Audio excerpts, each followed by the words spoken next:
योगी आदित्यनाथ जिस तरह से चाहते थे ठीक वैसे ही दिव्य और भव्य महाकुंभ चल रहा है। महाकुंभ के 2 मुख्य स्नान हो गए हैं और करोड़ों सनातनियों ने आस्था की डुबकी लगा ली है। सीएम योगी आदित्यनाथ महाकुंभ शुरू होने से पहले तो कई बार महाकुंभ नगरी में पहुंच चुके हैं, लेकिन कुंभ शुरू होने के बाद नहीं आए हैं। योगी आदित्यनाथ 100 घंटे बाद महाकुंभ आ रहे हैं और वो अकेले नहीं बल्कि अपनी पूरी टीम लेकर के जाएंगे और संगम में डुबकी भी लगाएंगे। माना जा रहा है कि 100 घंटे बाद योगी आदित्यनाथ महाकुंभ में प्रतिज्ञा लेंगे और ये प्रतिज्ञा किसके लिए ली जाएगी, क्या होगी, आपको रिपोर्ट के जरिए दिखाते हैं।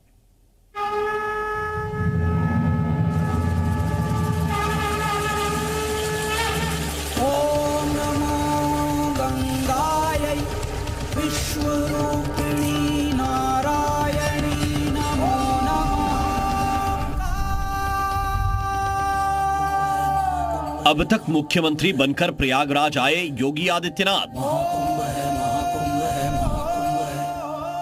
जल्द महाकुंभ में श्रद्धालु बनकर आएंगे सीएम योगी।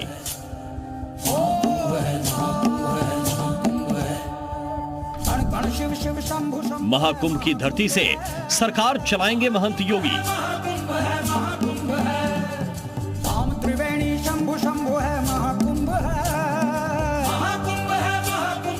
योगी आदित्यनाथ जैसा चाहते थे वैसा ही अलौकिक दिव्य महाकुंभ दिख रहा है। महाकुंभ शुरू होने से पहले योगी आदित्यनाथ ने कई बार प्रयागराज आकर महाकुंभ की तैयारी पर की और एक एक सुविधाओं को बारीकी से जांचा था। अब महाकुंभ शुरू होने के बाद पहली बार योगी आदित्यनाथ महाकुंभ नगरी आ रहे हैं, लेकिन इस बार वो मुख्यमंत्री के रूप में नहीं बल्कि श्रद्धालु के रूप में आने वाले हैं। सूत्रों के मुताबिक योगी आदित्यनाथ 20 या 21 जनवरी को महाकुंभ आएंगे और न सिर्फ महाकुंभ में आएंगे बल्कि संगम में आस्था की डुबकी लगाएंगे। योगी आदित्यनाथ अपने साथ अपनी कैबिनेट भी लेकर आएंगे और सभी कैबिनेट सहयोगियों के साथ संगम में स्नान करेंगे। योगी आदित्यनाथ महाकुंभ में कैबिनेट की मीटिंग भी करेंगे।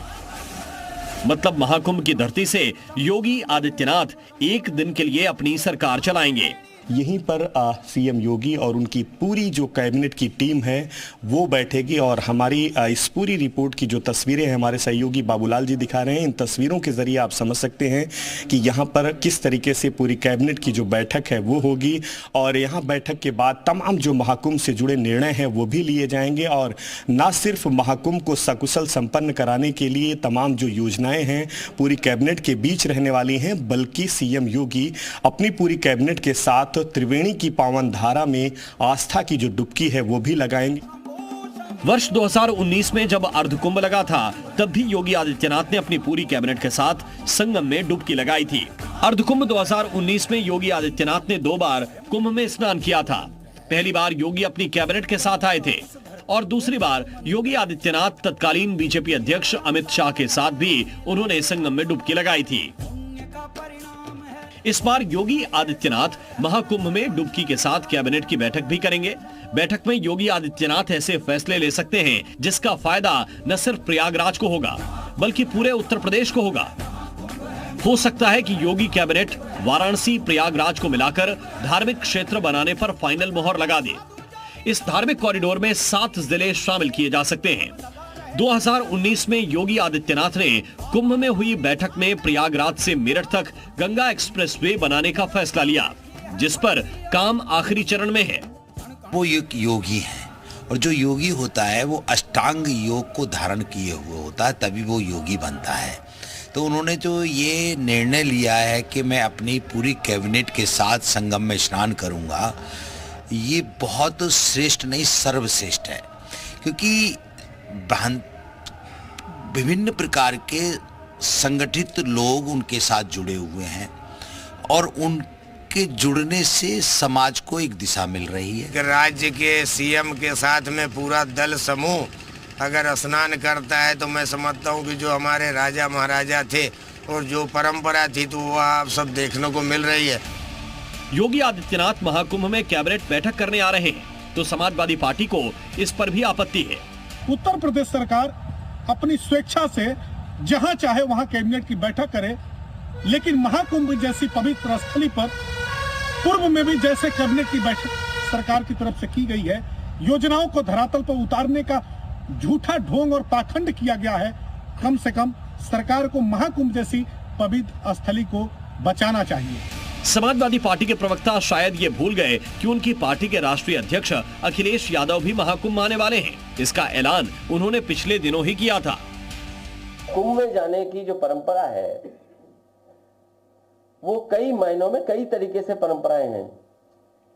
कुछ लोग गंगा स्नान इसलिए करने जाते हैं पुण्य के लिए, कुछ दान के लिए जाते हैं, और कुछ लोग जो पाप करते हैं अपने पाप धोने जाते हैं। तो हम लोग पुण्य के लिए जाएंगे और दान के लिए जाएंगे। अखिलेश महाकुंभ में नहाने नहीं आ रहे हैं क्योंकि उन्होंने तो पहले ही हरिद्वार में गंगा स्नान कर लिया है।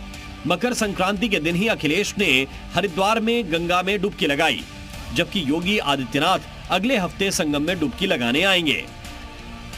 ये वो जगह है जहां से पूरी कैबिनेट के साथ तो उनका आगमन होगा। सामने का जो इलाका आप देख रहे हैं ये जेटी विशेष तौर पर बनाई गई है, कह लें कि विशेष तौर पर तैयार की गई है, और यहीं से जो आगमन है उनकी पूरी कैबिनेट और पूरी जो टीम है उसका होगा। और यहीं से जो पूरी कैबिनेट की जो टीम है उसके साथ सीएम योगी बोट का सहारा लेंगे और सीधे सामने संगम नोस का इलाका है वहां पहुंच करके मां त्रिवेणी की गोद में आस्था की जो डुबकी है वो लगाएंगे। 2019 में योगी ने अर्धकुंभ में स्नान किया था और 3 साल बाद 2022 में वो फिर से यूपी के सीएम बने। अब योगी आदित्यनाथ 2025 के महाकुंभ में स्नान करने आ रहे हैं। सवाल है कि क्या फिर 2027 के चुनाव में इस स्नान का असर दिखेगा और फिर से यूपी की कमान संभालेंगे। इस बार महाकुंभ में योगी आदित्यनाथ अपनी कैबिनेट के साथ 20 या 21 जनवरी को आ रहे हैं। उस दिन उसके आसपास कोई मुख्य स्नान पर्व नहीं है। ऐसा इसलिए ताकि महाकुंभ आने वाले श्रद्धालुओं को कोई दिक्कत ना हो। मोहम्मद गुफरान, जी मीडिया, महाकुंभ नगरी।